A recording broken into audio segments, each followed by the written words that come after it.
एक जंगल में 3 शेर रहते थे। एक शेर का नाम था शेरा, दूसरा विशाल और तीसरा शेरू। वो तीनों नेक दिल और बहुत दयालु थे, इसीलिए बाकी के जानवर भी उन्हें बहुत मान देते थे। एक बार की बात है, सबसे छोटा शेरू जंगल में घूम रहा था, जिसे एक भैंसा देख लेता है और मन ही मन सोचता है, अरे वाह, अच्छा मौका मिला है इसको मार देने का। यहाँ आसपास इसके भाई भी नहीं है। इसको देखकर जब इसके भाई रोएंगे तो मुझे बहुत सुकून मिलेगा।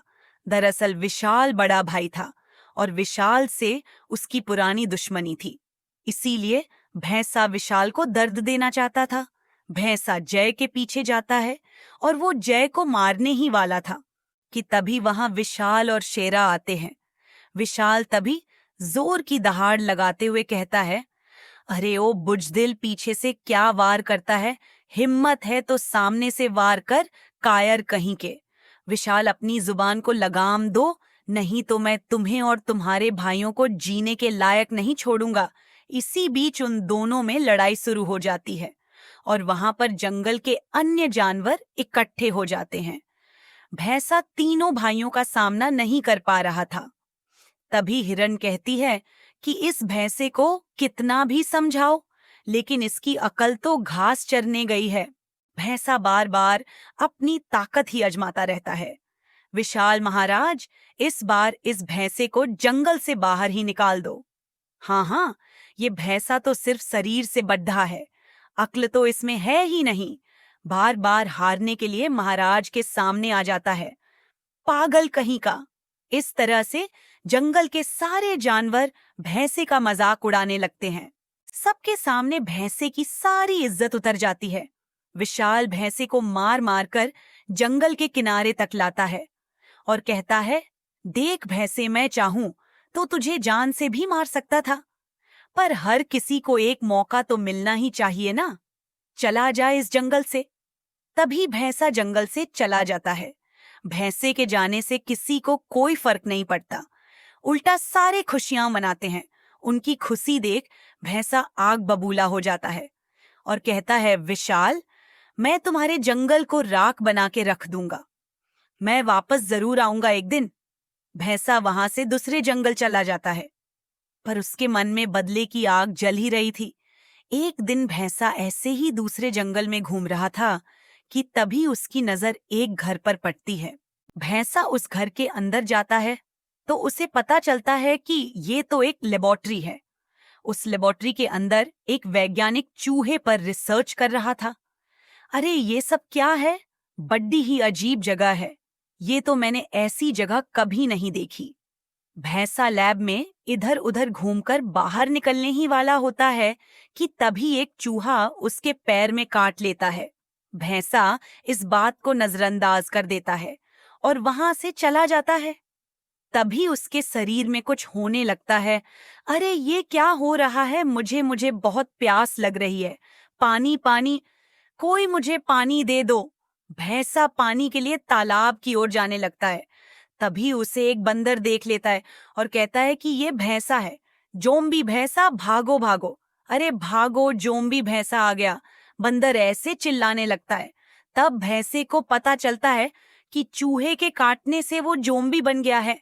तब तो भैंसा और भी खुश हो जाता है और जोर से हंसने लगता है और कहता है, विशाल, अब मैं तुझे नहीं छोड़ूंगा। मैं आ रहा हूं विशाल भैंसा। विशाल के जंगल में आता है और रास्ते में उसके सामने एक सूअर आ जाता है और भैंसा उस पर हमला करके उसे काट लेता है, जिससे वो सूअर भी जोम्बी बन जाता है और वो भैंसे के पीछे पीछे चलने लगता है। इसी तरह जो भी उसके सामने आता था, भैंसा उसे काटकर जोम्बी बना देता था।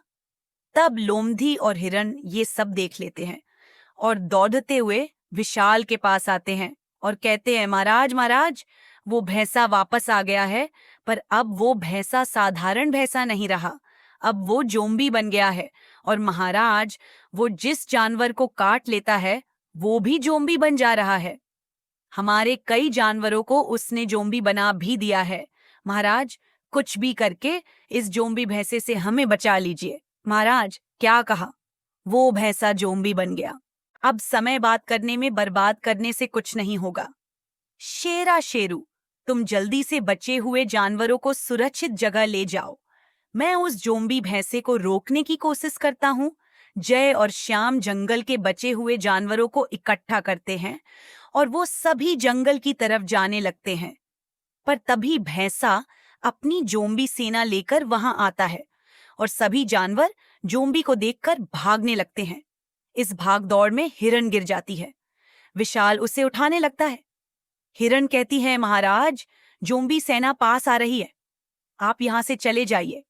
आपका जिंदा रहना हमारे लिए बहुत जरूरी है। आप मेरी चिंता मत कीजिए, बाकी जानवरों की जान बचाइए।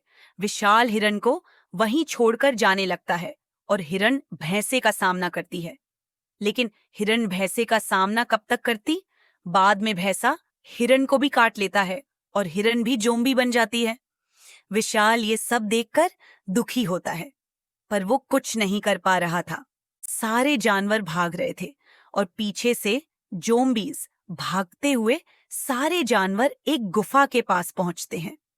गुफा का दरवाजा बंद था। वो दरवाजे को खोलते हैं और अंदर चले जाते हैं। विशाल गुफा का दरवाजा बंद करने ही वाला था कि तभी वहां भैंसा आता है। भैंसा विशाल को काट लेता है। विशाल को चोट लग जाती है, पर वो एक भी जोम्बी को अंदर आने नहीं देता और वो दरवाजा बंद कर लेता है। सारे जोम्बी गुफा को घेर लेते हैं। इधर गुफा में शेरा विशाल से कहता है, भैया, आपको ये काटने का निशान, इसका मतलब आप भी जोम्बी बन जाओगे। सारे विशाल से दूर हो जाते हैं। तब लोमड़ी कहती है, अरे अब ये हमारे महाराज नहीं रहे, अब ये जोम्बी है, इसे गुफा से बाहर निकाल दो, अभी के अभी। शेरू कहता है, कैसी बात कर रही हो लोमड़ी, तुम बहुत लालची हो। अपने स्वार्थ के लिए मेरे भैया को बाहर निकालने की बात करती हो। मेरे भैया कहीं नहीं जाएंगे। लोमड़ी और शेरू में झगड़ा शुरू हो जाता है। तभी शेरा कहता है, चुप हो जाओ तुम दोनों, भैया को जोम्बी ने काटा है, लेकिन अभी तक वो जोम्बी बने नहीं है। इसका मतलब भैया पर जोम्बी का असर हुआ ही नहीं। मैंने सुना है किसी किसी पर जोम्बीज का असर नहीं होता और वो दूसरे जोम्बीज को मार भी सकते हैं। ये सुनकर सारे चकित रह जाते हैं। तब विशाल कहता है, मुझे बाहर जाकर जोम्बीज को मारना होगा। विशाल जोम्बी बनने का नाटक करता है और एक एक करके सभी जोम्बीज जो मारने लगता है। सारे जोम्बी मारे जाते हैं। भैंसे के मरने के बाद सभी जंगल में खुशी से एक साथ रहने लगते हैं। कृपया चैनल को सब्सक्राइब जरूर कर लीजिए। धन्यवाद।